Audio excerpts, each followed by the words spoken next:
So you know that feeling where you say the smart thing or even you say the joke and then someone else in the room says it louder and they get all of the credit? If you have ever felt like your voice disappears in a group, or that people underestimate you when you speak, or they've shrugged off what you're about to say before you've even opened your mouth, this video is for you, my friend.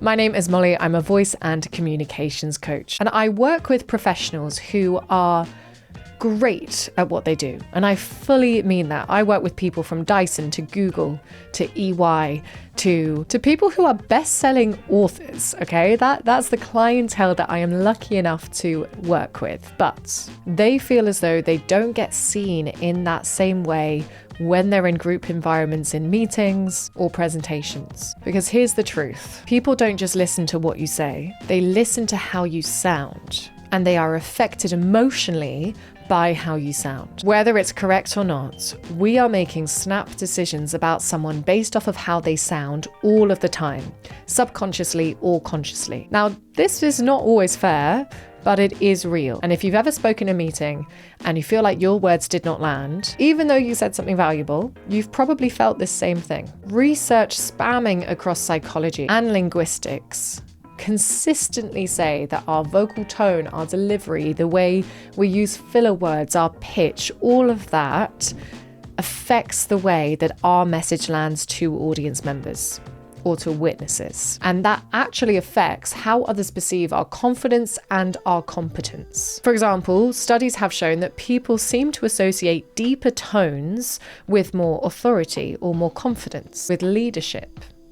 It's interesting, just as a side note, to notice out of a female-male relationship whose voice tends to be deeper, and why those perceptions may be in place. But it doesn't mean that those voices are smarter. It's just that they are read as that way. Other research shows that when someone uses a lot of ums or uhs or filler words like or just, and one I'm really guilty of at the moment actually is, I say that all of the time. And research suggests that this actually slows down the way that listeners can process our information, because it's almost like we're totally constantly disrupting our flow of thought. Again, this is not about changing who you are. This is about understanding the landscape of where you're speaking. Because when people don't seem to hear you, when your ideas or jokes get glossed over, yes, part of that is likely due to their own bias, but some of it is also shapeable. And that's what voice work does. It helps you shift how your voice is received without losing who you are in the process.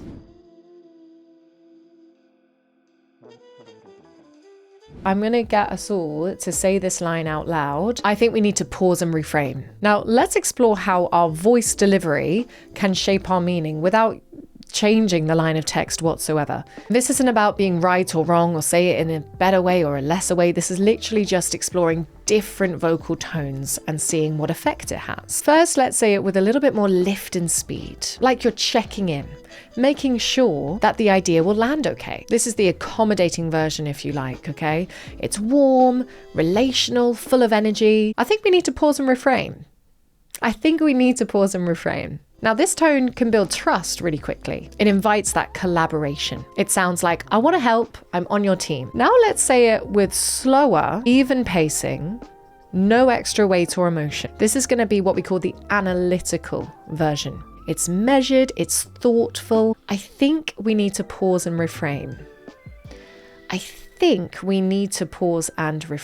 This comes from intellect, from logic. It comes from wanting to get the idea across cleanly and precisely. Now, this tone often earns respect for clarity, okay? It's that analytical tone versus our accommodator who really wants to collaborate versus our analytical, I just want to be clear about this. Now let's look at a third tone, okay? This time we're going to go for the assertive tone. For the assertive tone, we're going to put a pause in the sentence. Especially at the end of the sentence, we're going to think about landing our point down as our pitch goes down at the end. And let's say the sentence like it is a statement. I think we need to pause and reframe. I think we need to pause and reframe. This is the assertive version. It's grounded, it's purposeful, and it has a sense of direction. Not because it's louder, but because it feels settled. And that's a really important point, actually, because I think a lot of people think the assertive tone is maybe more aggressive or forwards or pushy. It's not.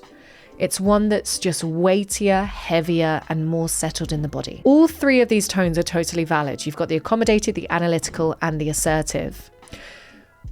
What tends to happen, however, is we tend to live in one of them or two of them.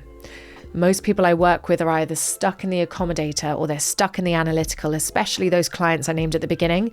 If you're great at what you do, it might be that everything you say is quite emotionless, very clipped, very clear, but always in that analytical. So when you're in a meeting and you crack a joke as the analytical person, if your vocal tone hasn't changed, then of course people are going to gloss over what you say because they're so used to that voice tone coming out, or they have kind of lessened the impact of that tone because it's all they hear. So in order for you to start gaining as much impact as possible in group settings, we actually want to find more fluidity between the three tones, the accommodated, the analytical, and the assertive. If you're accommodating all of the time and you suddenly use a more assertive tone, they're going to feel that. They're going to feel that weight of it. But if you're accommodating all of the time and you never lose that assertive tone and it always stays in accommodating, then it's going to be hard for people to take you seriously. Same with assertive. If you're only always in assertive, it's going to be actually really hard for people to take one point more seriously than the other because they just know you as an assertive person, not you using an assertive tone. So all of them are brilliant and all of them have flaws. The goal is, can I intertwine between them as much as possible in order to make an impact, rather than can I just learn the right one?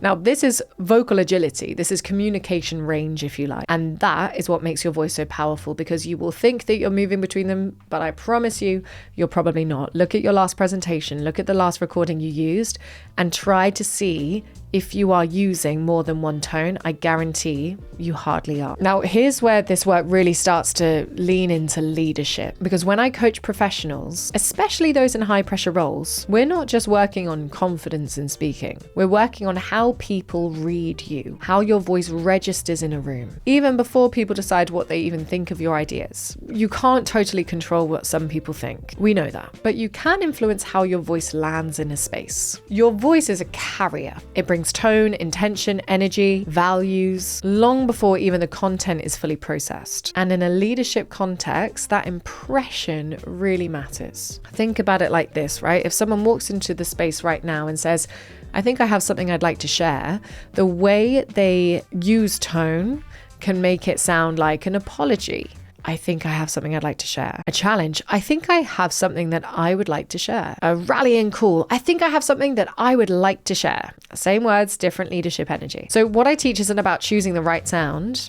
It's about choosing the tone that reflects your intention as a leader, as a person, as a human being in that space at that time. Leadership isn't just about what you know. It's how you bring that knowledge into the room and how you let it move through your body in order to let it affect your audience.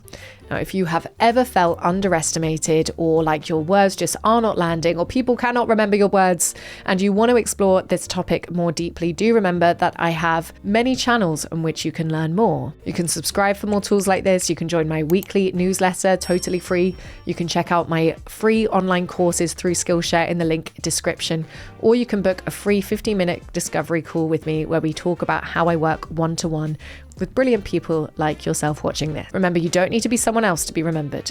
People are not just born with charisma. People learn these tricks to help them feel more memorable and more impactful in the space. And you can learn them too. Thanks for tuning in, and I'll see you next time.